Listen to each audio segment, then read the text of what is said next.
Right. Jagan గారికి security విషయంలో అనేక ఆరోపణలు చేస్తూ ఉన్నారు. రిక్వెస్ట్ చేస్తున్నారు. హైకోర్టుకు కూడా వెళ్లారు. ఎలా చూడాలి ఈ ఇష్యూని? నిజంగానే కావాలని చేస్తుందంటారా ప్రభుత్వం? ఒకవైపు నిజంగానే కావాలని చేస్తుంది. ఎందుకంటే మా నాయకుడికే కాదు, మాలాంటి వారికి కూడా. నేను 7 సార్లు శాసనసభ్యుడిగా ఉన్నాను, మంత్రులుగా పనిచేశాను. సీనియర్ నాయకుడు అని మీరే అన్నారు. మరి మాలాంటి వాళ్ళకు కూడా 1+1 సెక్యూరిటీ ఇవ్వడం అనేది చాలా విడ్డూరంగా ఉంది. మేము కూడా కోర్టుకు వెళ్ళాము. అంటే జగన్ గారు మొన్న మాచర్లకు వెళ్తున్నప్పుడు కారులో నుంచి బొద్దింకలు వచ్చాయి, పురుగులు వచ్చాయి అని చెప్పి అన్నారు. అది వాస్తవమే అంటారా? అది వాస్తవం కాబట్టి ఆ బండి దిగి మామూలు బండిలో వెళ్ళాడు. మీరంతా కూడా గమనించి ఉంటారు. అది ఎందుకు పనిచేయని ఒక బీపీ అంటే బుల్లెట్ ప్రూఫ్ కార్ ఇచ్చారు. మరి అలాంటి దాంట్లో ఎలా ఆయన ప్రయాణిస్తాడు? మరి అందుచేతే మామూలు వెహికల్లో వెళ్ళాడు, క్షేమంగానే తిరిగి వచ్చాడు. రైట్ సార్, ఈ రికార్డుల ధ్వంసానికి సంబంధించి అసలు ఎందుకు ఆ ఇష్యూని లేవనెత్తాల్సి వచ్చింది? నిజంగానే రికార్డుల ధ్వంసం అంటే రికార్డుల ధ్వంసం జరిగిండొచ్చు. అది ఎవరు చేశారు, ఏం చేయలేదు అనేది కూడా ఆలోచన చేయకుండా, ఫోరెన్సిక్ నివేదిక రాకుండా కలెక్టర్ కాన్ఫరెన్స్లో స్వయంగా ముఖ్యమంత్రి గారి చంద్రబాబు నాయుడు గారి చెప్పడం అనేది, పెద్దిరెడ్డి వీళ్ళు చేశారు అని చెప్పడం అనేది, ఆయన ఊతం ఇస్తా ఉన్నాడు. ఈ పెద్దిరెడ్డి మీద ఈ కేసు మోపండి అని చెప్పి. మరి ఆ విధంగా కాకుండా నేను ఒకటే అడుగుతా ఉన్నాను, రెవెన్యూ రికార్డ్స్ మిగతా డిపార్ట్మెంట్ల కంటే భిన్నంగా ఉంటాయి. తహసీల్దార్ ఆఫీసులో ఆ మండలానికి సంబంధించి ఉంటుంది, డివిజన్కి సంబంధించి ఆర్డీఓ ఆఫీసులో ఉంటాయి, జిల్లాకు సంబంధించి కలెక్టరేట్లో ఉంటాయి, రాష్ట్రానికి సంబంధించి గవర్నమెంట్లో ఉంటాయి. Same record. మరి ఈ మధ్య ఇంకా ఇవన్నీ పెట్టారు కాబట్టి కంప్యూటరైజేషన్ ఇవన్నీ కూడా వాటిలో కూడా నిక్షిప్తమై ఉంటాయి. మరి ఇవన్నీ తెలుసుకోకుండా అక్కడేదో జరిగిందని చెప్పి పోతే దాన్ని వాళ్ళే చెప్పారు, రీట్రీవ్ చేశాము, అన్ని రికార్డులు కూడా అక్షేమంగా ఉన్నాయని చెప్పి ప్రభుత్వమే చెప్పింది. మరి ఏమి కొంపలు మునిగాయని చెప్పి హెలికాప్టర్లు డీజీపీని పంపించి ఇదంతా చేశా అంటే డైవర్షన్ పాలిటిక్స్.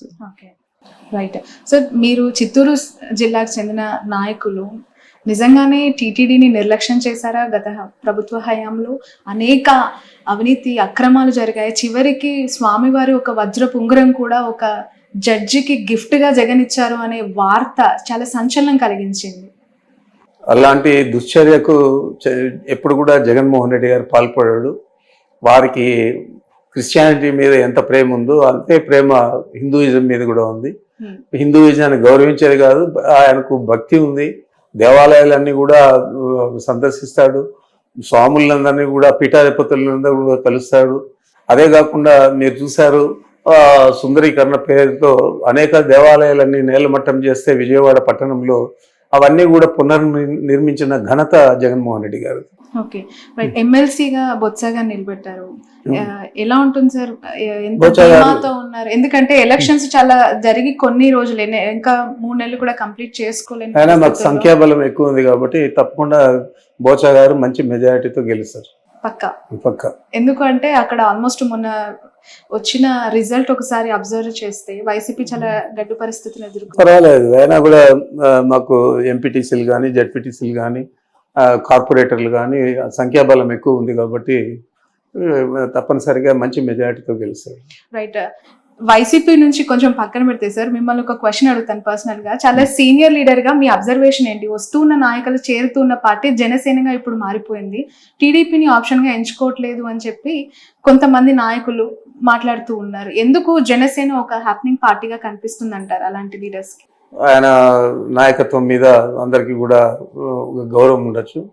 అదేవిధంగా చంద్రబాబు ఈ ప్రజా వ్యతిరేక కార్యక్రమాలన్నీ కూడా ఎక్కువ చేస్తూ ఉన్నాడు కాబట్టి ఆయన తెలుగుదేశం పార్టీలో చేరడానికి ఇష్టపడకపోవచ్చు. దానికి కారణాలు ఏవైనా కానీ వాళ్ళందరూ కూడా ప్రతిపక్షంలో ఉన్నట్లే. సార్, 2024 ఎన్నికలు కేవలం పవన్ కళ్యాణ్ యొక్క ఎఫెక్టివ్ వల్లనే ఈ రిజల్ట్ అంటారా? మీ అభిప్రాయం? 100%.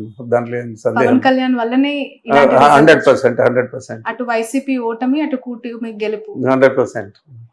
అంతలాగా పవన్ కళ్యాణ్ ఇన్ఫ్లుయెన్స్ చేశారంటారా ఏపీ పాలిటిక్స్ ని? ఏపీ పాలిటిక్స్ ను ఇన్ఫ్లుయెన్స్ చేశాడా లేదా అనేది కాదు, వారికి సంబంధించిన సామాజిక వర్గం అంతా కూడా ఆయనకు గట్టిగా మద్దతు ఇచ్చింది. ఆ మద్దతు తెలుగుదేశం పార్టీకి ఉపయోగపడి ఎన్నికల్లో గెలవడానికి కారణభూతులే. ఓకే సార్, టీడీపీ పార్టీకి కమ్మ సామాజిక వర్గం బలం, జనసేన పార్టీకి కాపు సామాజిక వర్గం, మరి వైసీపీ పార్టీకి ఏ సామాజిక వర్గం? ఒకవేళ నిజంగానే అది నమ్మి ఉంటే ఈరోజు ఈ రిజల్ట్ వచ్చేదా అంటే? లేదు లేదు, రెడ్లంతా కూడా చాలా మంది వ్యతిరేకం చేశారు.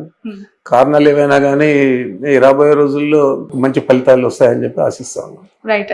ఫైనల్లీ మొన్న రీసెంట్ గా తిరుమలని బండి సంజయ్, కేంద్ర మంత్రి, మీకు తెలిసే ఉంటుంది, తెలంగాణకు సంబంధించిన ఎంపీ. సో తను దర్శించుకున్నప్పుడు ఎర్రచందనం స్మగ్లర్ వీరప్పన్ వారసులు ప్రభుత్వం నుంచి పోవటం మంచి పరిణామమే, దీన్ని నేను స్వాగతిస్తున్నాను అంటూ మాట్లాడడం. అతనికి ఓనమాలు తెలియవు మా జిల్లా గురించి, మా ప్రాంతం గురించి. ఆడెవడో ఏదో ఎత్తిస్తే అది మాట్లాడాడు. ఇదే చంద్రబాబు నాయుడు వాళ్ళ శాసనసభ్యులే 2014లో పోటీ చేస్తే పీలేరులో కిరణ్ కుమార్ తమ్ముడు కిషోర్ కుమార్ రెడ్డి ఈరోజు శాసనసభ్యుడిగా ఉన్నాడు తెలుగుదేశం పార్టీలో. అతని గురించి పబ్లిక్ మీటింగ్లో ఎర్రచందనం స్మగ్లర్ వీరప్పన్ అన్నాడు. మరి ఆ వీరప్పన్న ఇప్పుడు వాళ్ళ పార్టీలో శాసనసభ్యుడిగా చేసుకున్నాడు. మేము రెడ్ శాండిల్ స్మగ్లింగ్ అనేది ఎంకరేజ్ చేయలేదు. నేను ఫస్ట్ టైం శాసనసభ్యుడు అయినప్పుడు రాజశేఖర గారు ఉన్నప్పుడు దాదాపు 370 వెహికల్స్, కొత్త వెహికల్స్ ఫస్ట్ టైం కొనిచ్చాము. అంతవరకు పాత బండ్లు ఇండిపెండెన్స్ అప్పటి నుంచి ఉండేటివన్నీ ఉన్నాయి తప్ప కొత్తవి లేవు. కొనేదే కాకుండా 24 డిఎఫ్ఓలు అంటే ఫారెస్ట్ డివిజన్స్, ఆ డివిజనల్ ఫారెస్ట్ దీనికి 1+4 ఆర్ముడ్ ఫోర్స్ ఇచ్చాము. ఆర్ముడ్ ఫోర్స్ ఇచ్చి వాళ్లకు సెక్యూరిటీగా ఇచ్చి రెడ్ శాండిల్ స్మగ్లింగ్ అరికట్టేదానికి కృషి చేసాము. చేసేదే కాకుండా చాలా మంది మీద అప్పుడు పీడీ యాక్ట్ కూడా పెట్టాము. మరి అదంతా కూడా ప్రజలకందరికీ తెలుసు, మనం ఏ విధంగా పనిచేసామని తెలుసు. అంటే మీ పరిపాలన వీరప్పన్ లాగా ఉండింది అని తన అభిప్రాయపడ్డారు. అదే నేను చెప్తున్నా, అతనికి ఓనమాలు తెలియదు, జిల్లా గురించి తెలియదు, మా రాయలసీమ ప్రాంతం గురించి తెలియదు. ఎవడో ఏదో చెప్పిస్తే అది ఊతబలికి మాట్లాడాడు. మరి దురదృష్టకరం. సార్, ఏ రాజకీయ నాయకుడైనా రాజకీయాల్లోకి వచ్చిన తర్వాత ప్రత్యర్థి అంటూ ఉంటారు. గెలుపు ఓటమి ఖచ్చితంగా అవి అనివార్యం. ఒకరికి గెలిస్తే మరొకరు ఓడిపోవటం అనేది అనివార్యం. ఇప్పుడు చూస్తున్నాం.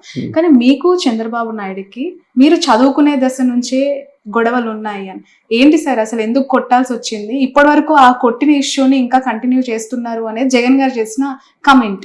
ఎందుకు కొట్టారు? అది నాకైతే గుర్తులేదు.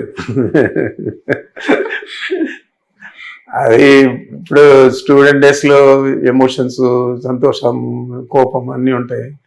బట్ ఇప్పటికి పరిపక్వం చెందిన తర్వాత అలాంటి విషయాలన్నీ కూడా మనం మాట్లాడడం మంచిది కాదు. రైట్. చంద్రబాబు నాయుడు గారు మీరు క్లాస్మేట్సా సార్, లేదంటే సీనియర్ జూనియర్ కైండ్ ఆఫ్? ఆయన మాకు senior. 1 year సీనియరా? 2 years senior. Okay, right. Sir, final 1 question. కాసేపటి క్రితమే ఏపీ హోమ్ మినిస్టర్ని వైఎస్ సునీత గారు కలవడం జరిగింది వివేక హత్య కేసుకు సంబంధించి డెవలప్మెంట్స్ విషయంలో. ఎలా చూడాలి సార్ ఆ ఇష్యూ? ఫ్యామిలీ ఇష్యూ ఎప్పటికైనా సాల్వ్ అవుతుందని నమ్ముతారు? ఎందుకంటే మీరు చాలా ఫ్యామిలీకి దగ్గరగా ఉన్న సీనియర్ లీడర్. ఒకవైపు షర్మిల చేస్తున్న కమెంట్స్, ఒకవైపు సునీత చేస్తున్న అలిగేషన్స్ ని జగన్ గారు సార్ట్అవుట్ చేసే ఆలోచన ఏమైనా ఉందంటారు? మరి ఆయన ఆలోచన నాకు తెలియదు, కానీ వీరిద్దరు కూడా ఈ మొదటి నుంచి కూడా జగన్ గారిని టార్గెట్ చేసి ఈ కేసును పైకి తీసుకొస్తా ఉన్నారు తప్ప వేరే ఆలోచన లేదు. జగన్ గారికి నష్టం జరిగే విధంగా మనం ఏది చేస్తే బాగుంటుంది అని ఆలోచన చేసి షర్మిల గారు కానీ సునీత కానీ చేస్తూ ఉన్నారు తప్ప ఈ కేసు మీద వారికంటే ఎక్కువ శ్రద్ధ చంద్రబాబు నాయుడుకి ఉంది. చంద్రబాబు నాయుడు ప్రోద్బలంతోనే ఇవన్నీ కూడా సునీత కానీ తర్వాత షర్మిలమ్మ కానీ ఇద్దరు కూడా చేస్తూ ఉన్నారు. మరి ఇది వారి కుటుంబానికి సంబంధించిన విషయమైనా కూడా దీన్ని రాజకీయంగా రాష్ట్రం అంతా కూడా ప్రజలు నమ్మించే విధంగా వాళ్ళు ప్రయత్నం చేస్తూ ఉన్నారు. ఇదంతా కూడా చంద్రబాబు నాయుడు స్కెచ్ తప్ప వేరే కాదు. ఓకే, ఖచ్చితంగా షర్మిల గారు వెనుక చంద్రబాబు నాయుడు గారు మాట్లాడే మాటలు కానీ ఆమె పబ్లిక్ మీటింగ్స్ లో చెప్పే విషయాలు కానీ ఇవన్నీ కూడా చంద్రబాబు దగ్గర నుంచి వచ్చేటే తప్ప సొంత ఆలోచన అనుకుందని నేను అనుకోవడం లేదు. సో ఎప్పుడైనా ఇన్ ఫ్యూచర్ జగన్ గారు షర్మిల గారు కలిసే అవకాశం ఉందని ఏమైనా భావించే అవకాశం? కుటుంబమే కదా మా, ఎందుకంటే ఈ స్థాయి బ్రదర్ అండ్ సిస్టర్స్ కాబట్టి ఏ స్థాయి కాంట్రవర్సీ అయినా కూడా సంసుకోవచ్చు, చెప్పలేము. ఎందుకంటే పార్టీకి ఇప్పుడు ఒక ఇబ్బందికర వాతావరణము, తను ఉండుంటే బాగుండేదని అభిప్రాయపడుతున్న కార్యకర్తలు కూడా ఉన్నారు. ఒకవైపు ఈ వైరం చూస్తూ ఉన్నాం. ఎలా చూడాలంటారు దీన్ని? ఏదైనా ఈ కాలమే నిర్ణయిస్తుంది. రైట్ సార్, ఇంత 11 సీట్లకి పరిమితమైన ఈ ఓటమి పైన మీ విశ్లేషణ ఫైనల్ గా ఏంటి? ప్రధాన కారణాలు ఎందుకు అటువైపు ఎక్కువగా మగ్గు చూపారు? మీరు ఇంత సంక్షేమం చేసినా ఎందుకు ఓడిపోయారు? కారణాలు ఏదైనా కానీ మనము రియాలిటీగా చూస్తే మనకు 11 శాసనసభ స్థానాలు వచ్చాయి. కాకపోతే మా అందరికీ కూడా మా నాయకుడి మీద నమ్మకం, అదేవిధంగా అతనికి ప్రజలు ఇచ్చిన మద్దతు 40% ఓట్లు ఇచ్చారు. అందరూ కలిసి కూడా 5-6% తేడాతోనే ప్రభుత్వాన్ని సాధించారు. ఒకటే 40% సీట్లు తెచ్చుకున్నాడు. కాబట్టి ఈ ప్రభుత్వం చాలా అనతి కాలంలోనే, చాలా తక్కువ సమయంలోనే ఇంకా ఎక్కువ అన్పాపులర్ అవుతుంది. తప్పకుండా ప్రజలందరూ విశ్వాసం తప్పకుండా చూరగొని ఆయన ఇంతకంటే ఎక్కువ మెజారిటీతో మళ్ళీ తిరిగి ప్రభుత్వాన్ని ఏర్పాటు చేశాడని నమ్మకం నాకుంది. Thank you so much sir. Okay.